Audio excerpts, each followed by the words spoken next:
tinha muito personagem secundário no Trapalhões. Então assim, ó, só de numa lembrada aqui, né, ó, que tá aqui.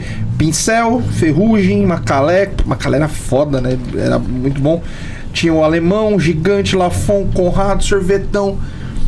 Tem história dessa galera aqui, ou coisas dessa galera aqui que são interessantes dos Trapalhões? O alemão que você falou é o Carlos Kurt. Carlos Kurt, fazia o alemão. Fantástico, né? Só a cara dele já assustava. Já. Ele era um funcionário público, ele não era ator. E por conta de ser doido mesmo, ele era aquele jeito lá. Ele foi fazer ponta em programa de humor e tal, e ficou marcado muito com a participação dele nos Trapalhões. Era sempre o vilão, né? Era o vilão encrenqueiro. Teve filme que ele fez, acho que foi o Cinderela o Trapalhão, que ele faz o dono de uma pai de família e tal, e foi muito bem também, é um grande cara. O do Tião Macalé, que foi embaçado. Esse que também estão falando tal, que foi o seguinte, entrevistando os caras, falou, o Tião era legal tal, intuitivo como o Mussum, engraçado como o Mussum tal, falou, mas a vida dele fora era meio complicada. Ele tinha um time de futebol chamado Dínamo em Copacabana, que esses times de futebol de areia tal, que era dele, e fala que ele gostava dos jogadores, se apaixonava pelos jogadores do time e tal. Eu sei que a galera fala isso, mas não sei, é muito difícil acreditar nisso. Porque o Tião Macalé, com aquela cara, com aquele jeito, com aquela persona, é muito difícil acreditar nele chegando dando em cima de um garoto, de um menino. Ah, mas aí é o fã falando, né? Hã? Aí é o fã falando. Né? Porque foi isso pode acontecer. É difícil também imaginar que um padre fosse mexer em coroinha, né? Então, quando a gente gravava lá, tinha pouco tempo livre. E teve um dia que, sei lá, tinha uma gravação à tarde e eu fiquei lá na orla de Copacabana, sentado. Eu acho que eu tava com uma camisa dos Trapalhões e veio um cara falar comigo.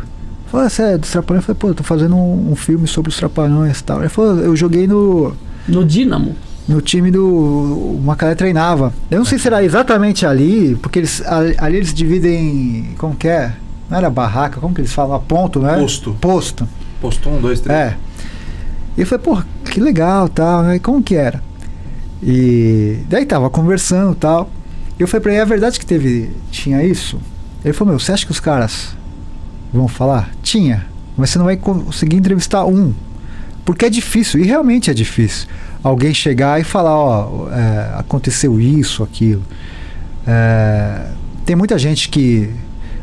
Hoje tem mais, né? De pessoas que falam, eu sofri abuso, sofri tal, não sei o quê. É difícil aceitar. Mas um homem chegar e falar, eu tive uma experiência, tal. Às vezes hoje o cara é um pai de família. Tem gente que até bloqueia, né, cara? Que o cara nem lembra. Bloqueia na cabeça do cara. E não tô dizendo que eram crianças ou adolescentes. O fato é que ele era homossexual e se interessava por caras que jogavam no time dele. É só uma notícia, só uma curiosidade, é uma coisa que, se eu não me engano, foi inclusive o José Lavini que falou isso. Ele tinha uma vida conturbada fora. Eu falei, o que foi? Ele falou, era isso. O Tião era isso. Então, são coisas que da vida privada, mas que você olha para aquilo e você tenta entender o personagem, o jeito, e fala, olha só, o cara era isso e aqui e tal. Tudo isso constrói a imagem mítica do artista, lado bom, lado ruim, e faz parte da vida. Não estou dizendo que isso é normal, que isso é bom. Claro, tá. É horrível.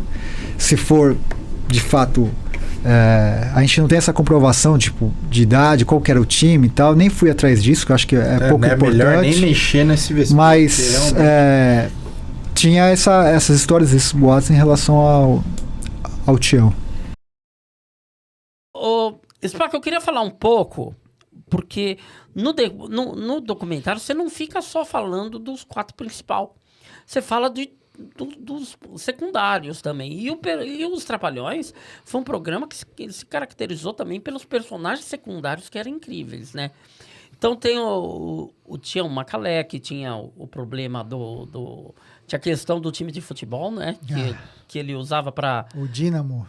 Ele usava o Dínamo para conquistar garotos. O Tião Macalé. Ele treinava o time... Ele tinha um time, né, de futebol de areia na praia ali em Copacabana. E era o Dínamo. E, enfim, histórias que, inclusive, o pessoal da Globo sabia que, tipo, das coisas que ele fazia, né?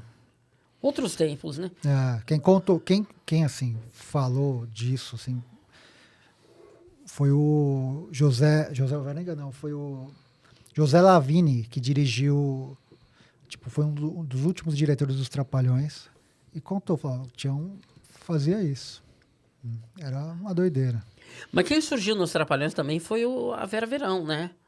O Jorge Lafon. Não sei se surgiu lá, mas assim... mas ele começou a ter destaque, participou assim, ali do quartel, também grande artista, e aí recebeu uma proposta melhor quem tirou a Vera Verão lá dos Trapalhões foi o Carlos Alberto, né? Mas ele chegou a fazer a Vera Verão nos Trapalhões?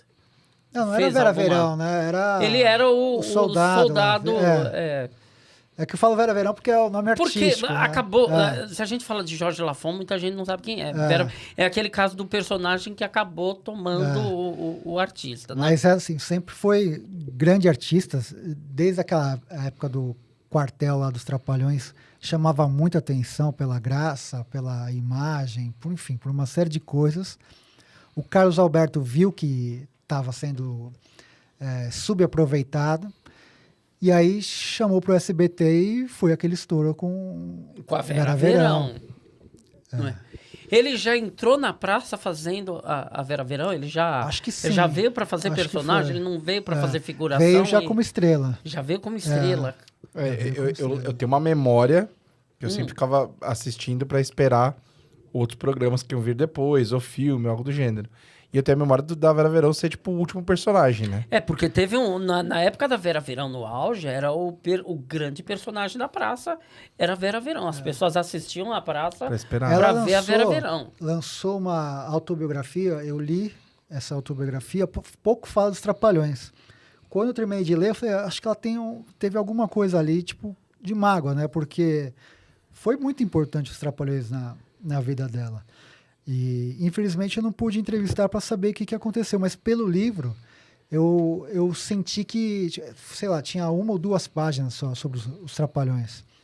E o resto, falando da Praça é Nossa, da carreira como modelo, enfim, as coisas que ela fazia.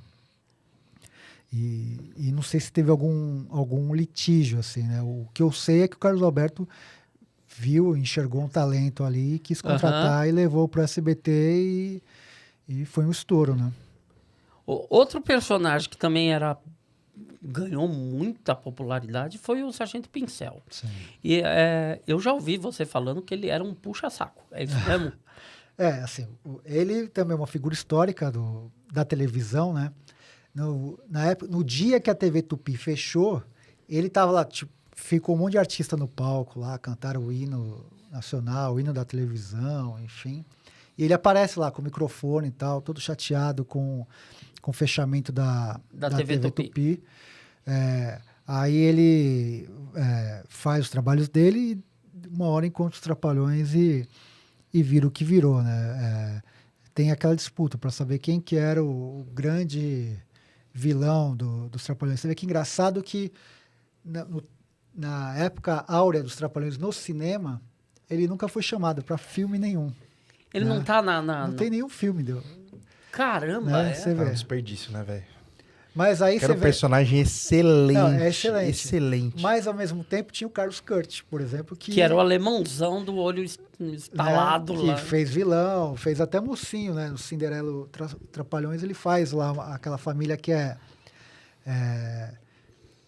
escorraçada de um terreno, que depois eles acham petróleo e tal. O Carlos Kurt é Então, pra mim, assim, eu que sou mais ligado no cinema dos Trapalhões do que propriamente no programa da televisão, o grande vilão pra mim sempre foi o Carlos Kurt, né, por conta disso tudo. Mas é isso, né? Como que você vai desperdiçar o Roberto Guilherme, né? O Sargento Pincel num filme dos caras, assim, né? porque- O Tião porque Macalé também nunca fez. Também não tá em nenhum filme, É né, louco, cara? né? É maluco Não, assim, isso. É louco. O Sargento Pincel, cara, assim, dava pra perceber que ele devia ter, tipo, uma microfala e que ele rendia, tá ligado? Ele rendia, ele fazia o bloco. render. Ele rendia, ele fazia a cara, ele brincava. E eu falei assim, cara, tinha hora que ele deixava até algum dos 4 meio sem graça, tinha hora. Sim. Você via que ele trocava com os caras, assim, sabe? Porra, era um pé Aquele excelente. quadro que ele chama o Mussum de Leão Marinho, cara. Ah, isso é. Todo mundo começa a rir, assim. Ele desmontava os caras. Aí dá pra, assim, o que eu sinto é que tinha coisa que não era combinada, assim. Do quartel, pra mim, ele é a grande estrela, sabe? Ele fazia o negócio A andar. grande estrela ali é ele, do quartel, dos Trapalhões ali. Eu acho ele... Mas é louco, assim, né? Esses caras não foram aproveitados devidamente no cinema, né? Eles chamavam Wilson Grey, eles chamavam bastante, Maurício do Vale, enfim. Mas é isso, eu acho que tinha que ter... Ia ser bacana ter esses caras, né? Caramba, você viu isso que foi falado nesse corte? Que fofoca boa. Eu aposto que você não sabia dessa. E olha só, papo igual esse que você acabou de ver, tem um monte aqui no canal. Então sai procurando por aí que com certeza você vai ouvir mais histórias que você nem imaginava. E aproveite que está por aqui e se inscreva também no nosso canal, ative as notificações. Valeu!